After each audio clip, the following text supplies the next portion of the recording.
Perkenalkan, nama saya Senta Manita Burginting, NIM AAB 117.006. Kali ini, saya akan membuat video tentang teori dan praktik pementasan drama.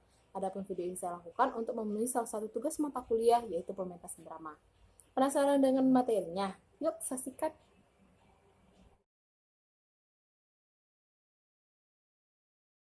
Baik, saya akan menjelaskan mengenai teori dan praktik pementasan drama. Nah, sebelumnya kita harus memahami terlebih dahulu apa itu drama.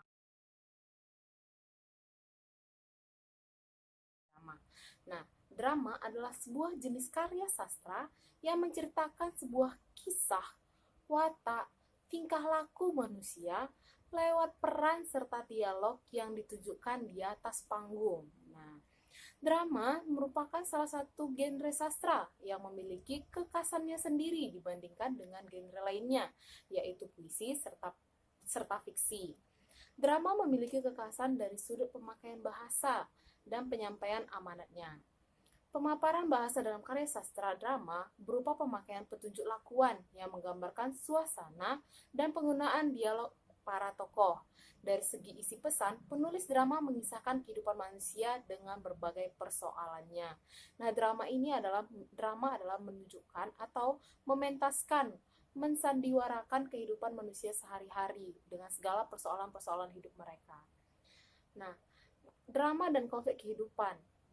Persoalan yang dihadapi dalam naskah drama adalah konflik manusia, berupa lakuan yang tercermin dalam dialog dan petunjuk lakuan. Persoalan yang dihadapi dalam naskah drama itu adalah konflik manusia. Biasanya konflik ini berupa masalah-masalah yang dihadapi manusia, yaitu berhubungan dengan sesama manusia, manusia dengan alam, dan juga manusia dengan Tuhan. Bisa juga drama ini dipentaskan itu berdasarkan kisah perjalanan manusia dan berbagai peristiwa, seperti drama sejak ia lahir dan mati, kawin dan cerai, melakukan kejahatan dan hukuman, serta perang dan damai. Baik, selanjutnya kita bahas yang kedua, yaitu adalah plot dan kerangka cerita.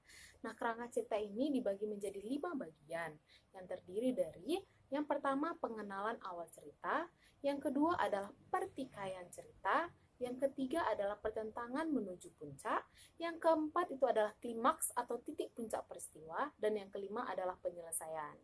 Nah, selanjutnya kita akan membahas tentang setting atau latar cerita. Setting atau latar cerita ini terbagi menjadi 3 bagian. Yang pertama, latar waktu, latar tempat, dan suasana. Baik, selanjutnya saya akan menjelaskan unsur pembeda naskah drama, fiksi, dan puisi. Yang pertama, drama. Bahasa pada drama itu adalah menggunakan bahasa lisan. Watak tokoh dideskripsikan oleh tindakan tokoh. Motivasi itu didapat dari tokoh ketika berdialog dengan tokoh lain. Nah, yang kedua itu adalah fiksi. Fiksi bersifat naratif dengan mendeskripsikan tokoh, latar, dan jalan ceritanya. Pikiran dan tindakan tokoh digambarkan secara naratif. Nah, yang ketiga itu adalah puisi. Puisi menggunakan diksi dan pilihan kata yang berwarna padat, bahkan menimbulkan tafsiran yang multi makna atau berbeda-beda makna setiap kita mengartikannya. Nah, yang selanjutnya itu adalah menggunakan gaya bahasa yang berbeda. Pada puisi itu lebih dominan menggunakan gaya bahasa metafora dan hiperbola.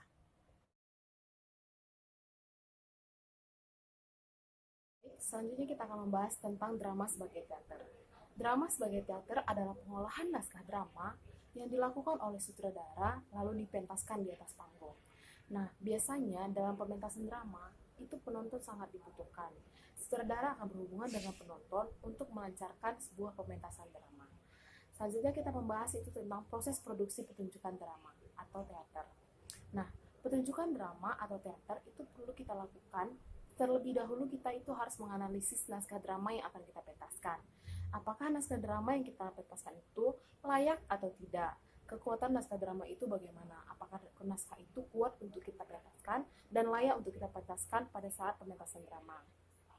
Selanjutnya dalam pementasan drama, kita itu harus memperhatikan penonton. Penonton yang akan menonton naskah drama yang akan kita pentaskan. Seperti tingkatan pendidikannya. Apakah penonton kita tingkatan pendidiknya itu adalah anak SMA, SMP, umum ataupun lansia. Selanjutnya kita harus memperhatikan juga tempat dan lingkungan pertunjukan kita. Tempat dan pertunjukan kita itu harus tidak ribut, harus hening agar pertunjukan kita berjalan dengan lancar. Selanjutnya kita harus memperhatikan yaitu adalah faktor pendukung pementasan, seperti sponsor dalam kita mementaskan sebuah naskah dan juga peralatan pentas kita. Nah, selanjutnya kita akan membahas tentang struktur organisasi teater. Struktur organisasi teater atau yang biasa disebut dengan triproduksi itu terbagi menjadi beberapa bagian. Di antaranya ada produser, sutradara, aktor, dan beberapa kru. Di antaranya itu ada kru panggung, kru lighting, kru musik, kru rias dan busana, sekretaris, keuangan, logistik atau yang biasa menyiapkan makanan dan minuman selama latihan dan pementasan. Selanjutnya ada pembantu umum, ada humas, ada publikasi dan dokumentasi, ada user atau penerima tamu, ada box office, ada sponsorship, serta pembawa acara. Selanjutnya, kita akan membahas manajemen produksi teater. Manajemen produksi teater ini terbagi menjadi beberapa bagian. Yang pertama, kita akan membahas tentang persyaratan pekerja teater. Nah, persyaratan menjadi pekerja teater itu terbagi menjadi 4 bagian. Yang pertama itu adalah kultural, yang kedua literal, yang ketiga artistik, dan yang keempat itu adalah teateral. Nah, yang pertama kita bahas itu adalah kultural. Itu secara kultural itu artinya seorang pekerja teater memiliki pengetahuan luas tentang kebudayaan dunia dan bangsa. Keterlibatan dalam masalah kebudayaan, memiliki visi kultural yang baik, serta pekerja teater secara kultural ini harus memiliki sifat yang terbuka, rendah hati, dan ingin belajar terus-menerus. Selanjutnya kita akan membahas tentang secara artistik. Nah, kalau secara artistik, seorang pekerja teater itu harus memiliki pengetahuan yang luas tentang seni pada umumnya.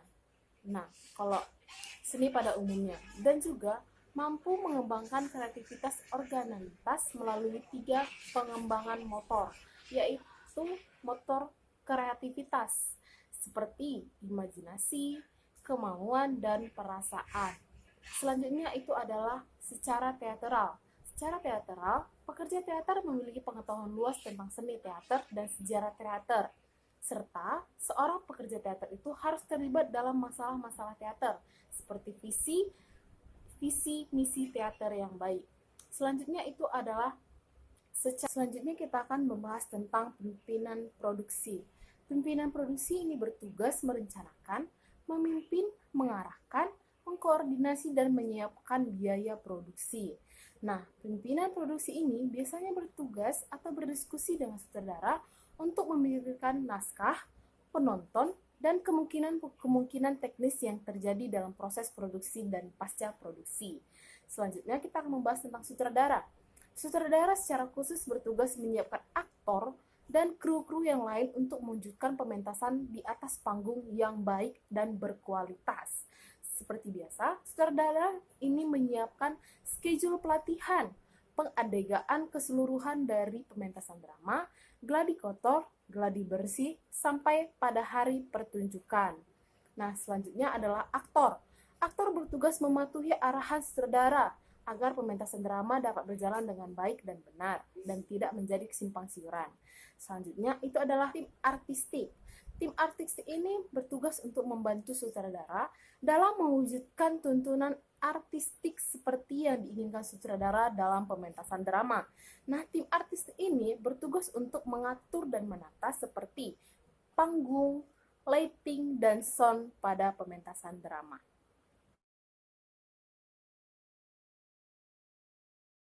Baik, selanjutnya kita akan membahas tentang watak tokoh dalam teater. Sebelumnya kita harus mengenal watak tokoh. Nah, sebuah cerita terbentuk karena adanya tokoh atau pelaku cerita. Tokoh cerita ini merupakan unsur karakter. Nah, karakter biasanya terbentuk karena alur cerita. Dalam drama, pelukisan tokoh ada yang dilakukan secara khusus di bagian awal cerita. Biasanya, pemaparan deskripsi tokoh terbentuk dari fisik, usia, dan profesinya. Sedangkan penggambaran karakter dideskripsikan dalam bentuk pertujuan lakuan dan dalam dialog antar tokoh. Nah, selanjutnya kita akan membahas tentang simbol-simbol dan nilai estetik watak tokoh. Simbol-simbol dan nilai estetik watak tokoh berhubungan dengan kata, ucapan, tindakan tokoh, baik yang terdapat dalam dialog maupun dalam pertunjukan pementasan. Simbol-simbol itu dapat berupa kata, kalimat, atmosfer, atau suasana yang diciptakan dalam pertunjukan drama atau lakuan. Serta simbol dalam teks sastra dapat berbentuk lambang benda, bentuk fisik orang, dan warna atau suasana musik. Nah, selanjutnya kita akan membahas tentang jenis-jenis watak tokoh. Jenis-jenis watak tokoh itu terbagi menjadi 3 bagian. Yang pertama itu adalah tokoh protagonis, yang kedua antagonis, yang ketiga tritagonis. Protagonis adalah tokoh yang berprasangka dan berperan dan sebagai motor penggerak lakuan, atau biasanya tokoh protagonis ini adalah tokoh yang baik dalam sebuah naskah drama. Selanjutnya itu adalah tokoh antagonis. Tokoh antagonis adalah tokoh yang berperan sebagai penghalang dan masalah bagi protagonis.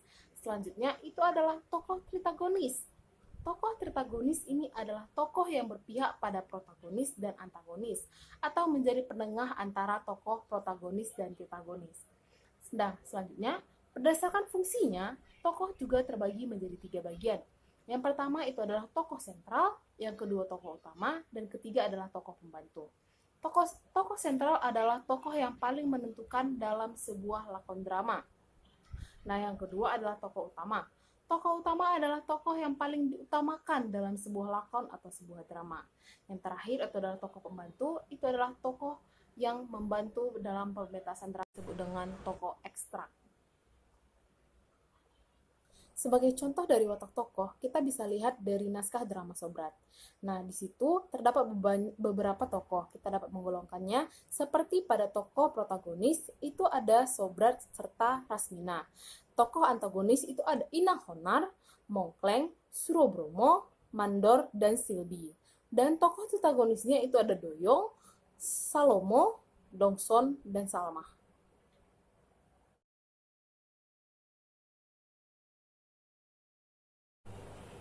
Demikian materi yang dapat saya sampaikan. Semoga bermanfaat. Jangan lupa ninggalin jejak ya. Bye-bye.